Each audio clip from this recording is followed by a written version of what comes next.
कहा जाता है जहां खत्म होती है सांसों की ताकत, वहीं से शुरू होती है आस्था की असली परीक्षा। अमरनाथ यात्रा 3 जुलाई से शुरू हो रही है। यह सिर्फ एक धार्मिक स्थल नहीं, ये उस प्रेम, त्याग और तपस्या की भूमि है जहां भगवान शिव ने माता पार्वती को अमरता का रहस्य सुनाया था। आज हम आपको न सिर्फ इस रहस्य की कथा बताएंगे, बल्कि अमरनाथ यात्रा 2025 की हर जानकारी, यात्रा कैसे करें, कहाँ रुकें, क्या-क्या सावधानियां रखें, ये सब भी विस्तार में बताएंगे। श्रावण मास का पवित्र समय, शिव भक्तों की भीड़ और गुफा के अंदर बर्फ से बना हुआ एक चमत्कारी शिवलिंग, जिसे कोई इंसान नहीं बनाता, वो स्वयं भू शिवलिंग हर साल खुद प्रकट होता है। यह बर्फ का प्राकृतिक शिवलिंग होता है, जिसे स्वयंभू बर्फानी बाबा भी कहा जाता है। गुफा की छत से बर्फीली पानी की बूंदें टपकती हैं, जो नीचे एक ठोस शिवलिंग का रूप लेती हैं। यह प्रक्रिया पूर्णिमा से अमावस्या के बीच तेज होती है।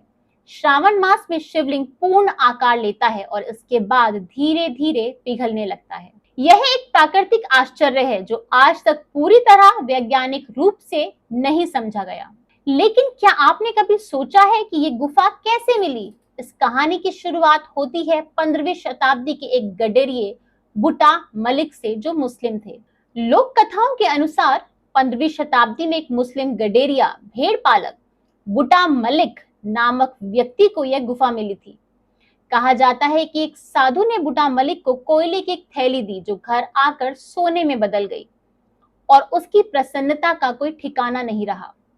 जब वो साधु को धन्यवाद कहने के लिए वापस लौटा तो साधु वहां नहीं थे, पर गुफा में शिवलिंग प्रकट था।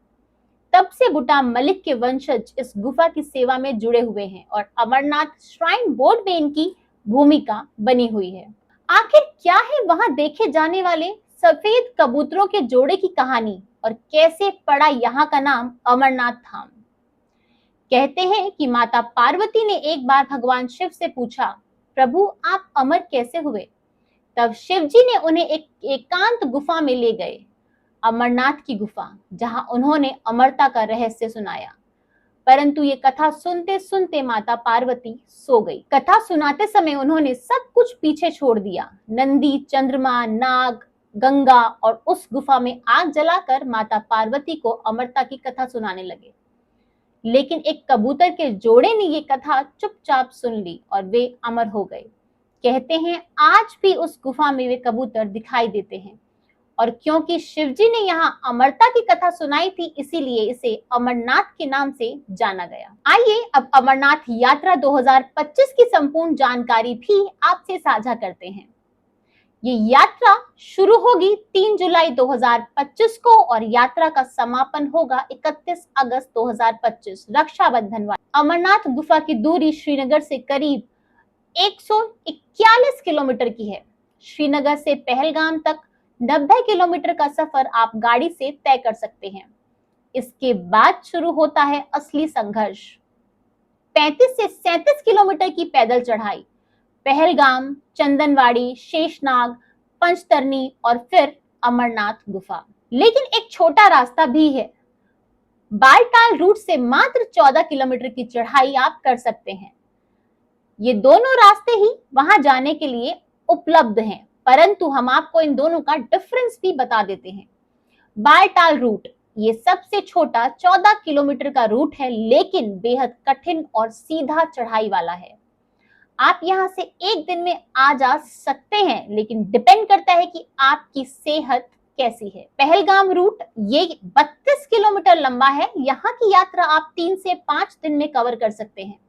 प्राकृतिक सौंदर्य से भरपूर और आसान ढलान, ज्यादा सुरक्षित है ये रूट और पारंपरिक रूट यही है।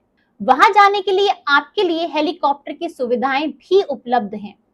बालटाल से पंचतरनी या पहलगाम, वहां से गुफा तक लगभग 6 किलोमीटर पैदल चलना पड़ता है। टिकट SASB वेबसाइट या अधिकृत एजेंट से बुक करें। टिकट जल्दी बुक करें क्योंकि यहाँ पर लिमिटेड सीट्स ही अवेलेबल होती हैं। आइए अब आपको बताते हैं कि आखिर दर्शनों में कितना समय लग सकता है। बर्फ का शिवलिंग जुलाई से अगस्त में धीरे धीरे आकार लेता है। गुफा के अंदर जाने के लिए लाइन में खड़े रहना होता है। दर्शन में 1 से 6 घंटे तक का वेटिंग टाइम हो सकता है। मौसम और भीड़ पर निर्भर करता है कि आपका नंबर कितने घंटे में आएगा। दर्शन केवल कुछ मिनटों के लिए ही होते हैं, लेकिन वो कुछ मिनटों का अनुभव भी अमूल्य होता है। अमरनाथ की गुफा की ऊंचाई है 12,756 फीट, यानी समुद्र तल से लगभग 3,888 मीटर। गुफा अंदर से करीब 40 मीटर लंबी, 20 मीटर चौड़ी और 15 मीटर ऊंची है। यह एक प्राकृतिक गुफा है जो ऊंचे बर्फीले पर्वतों में स्थित है और वर्ष के अधिकतर समय बर्फ से ढकी रहती है। आखिर कौन कौन वो लोग हैं जो इस यात्रा को कर सकते हैं? इस यात्रा में शामिल होने के लिए आपको क्या क्या चाहिए वो भी हम आपको अभी बता देते हैं। यात्रा के लिए कुछ जरूरी फॉर्मेलिटीज, कुछ जरूरी डॉक्यूमेंट्स आपको चाहिए होते हैं। यात्रा का परमिट यानी यात्रा रजिस्ट्रेशन आप Shri Amarnath ji shrine board SASB की वेबसाइट से या बैंकों से पंजीकरण कर सकते हैं। आपका स्वास्थ्य प्रमाण पत्र यानी कंपलसरी हेल्थ सर्टिफिकेट CHC ये किसी अधिकृत डॉक्टर से ही बनवाना होगा। Board approved list is available online.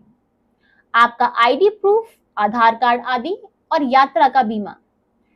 इस यात्रा को 13 से 70 वर्ष तक के लोग कर सकते हैं।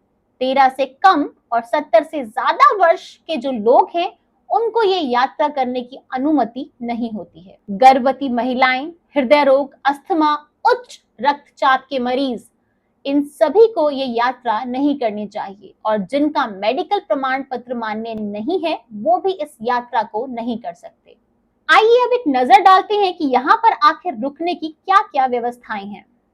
बेस कैंप्स पहलगाम, चंदवाड़ी, बालटाल, शेषनाग, पंचतरनी में आपको बेस कैंप्स की सुविधाएं मिलेगी। यहाँ पे आवास के लिए सरकारी टेंट, प्राइवेट टेंट, धर्मशालाएं और बेसिक लॉज और यात्री निवास भी उपलब्ध हैं। आपके लिए अच्छा होगा कि अगर आप सभी की एडवांस में बुकिंग करें।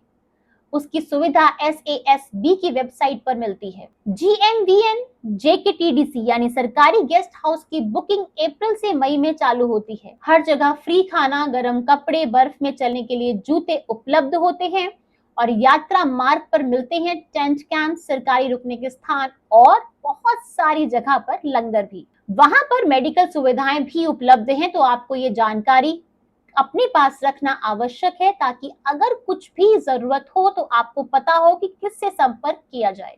हर बेस कैंप पर डॉक्टर, ऑक्सीजन और मेडिकल टीम उपलब्ध होती है। सेना और NDRF की मेडिकल यूनिट्स तैनात रहती हैं। हेलीकॉप्टर सेवा भी आपातकालीन मेडिकल सुविधा होती है। लेकिन ध्यान रखें, यात्रा कठिन है, इसीलिए पहले से मेडिकल चेकअप और CHC यानी कंपलसरी हेल्थ सर्टिफिकेट लेना जरूरी है। Medical check post, oxygen stations और हेलीकॉप्टर से इमरजेंसी निकासी की सुविधा भी। यात्रा इतनी कठिन क्यों मानी जाती है? उसके काफी सारे कारण हैं। क्योंकि ये यात्रा आप 14,000 फीट की ऊंचाई पर जाने के लिए तय करते हैं, जहां पर ऑक्सीजन की कमी होती है, जिसके कारण सांस लेने में कठिनाई होती है। तेज चढ़ाई और ढलान, बर्फीला फिसलन भरा रास्ता, तेज मौसम परिवर्तन, कभी बारिश, कभी बर्फबारी और कभी कभी टेम्परेचर का बहुत ज्यादा गिर जाना, यही कारण है कि ये यात्रा केवल उन्हीं लोगों के लिए है जो शारीरिक रूप से पूरी तरह फिट हैं। लेकिन जो पहुंचते हैं वो कहते हैं जैसे खुद शिव ने बुलाया हो, वो आवाज भीतर तक गूंजती है। आपके लिए हम एक पैकिंग लिस्ट भी लेकर आए हैं। अपने पैकिंग लिस्ट में आप इंक्लूड कर सकते हैं अपने गर्म कपड़े, रेनकोट, ऊनी टोपी, दस्ताने, चलने के लिए मजबूत जूते, दवाइयां, ORS, sunscreen lotion, torch, power bank, Aadhaar card, पंजीकरण स्लिप, हेल्थ सर्टिफिकेट। एक बात और ध्यान रखिए, ऊपर चढ़ते समय कोई भी ज्यादा हैवी खाने को अवॉइड कीजिए। उसके बजाय आप ORS पी सकते हैं और थोड़ा लाइट खाना खा सकते हैं। इससे आपको चढ़ाई में आसानी होगी और आपकी तबीयत भी खराब नहीं होगी। तो ये थी अमरनाथ यात्रा से जुड़ी वो सारी जानकारी, रहस्य और पौराणिक कथा जिसे जानना हर शिव भक्त के लिए जरूरी है। यह सिर्फ एक चढ़ाई नहीं, यह स्वयं से मिलने की यात्रा है। यह उस शिव से मिलने की यात्रा है जो सब में है, परंतु गुफा में प्रतीक रूप में प्रकट होते हैं।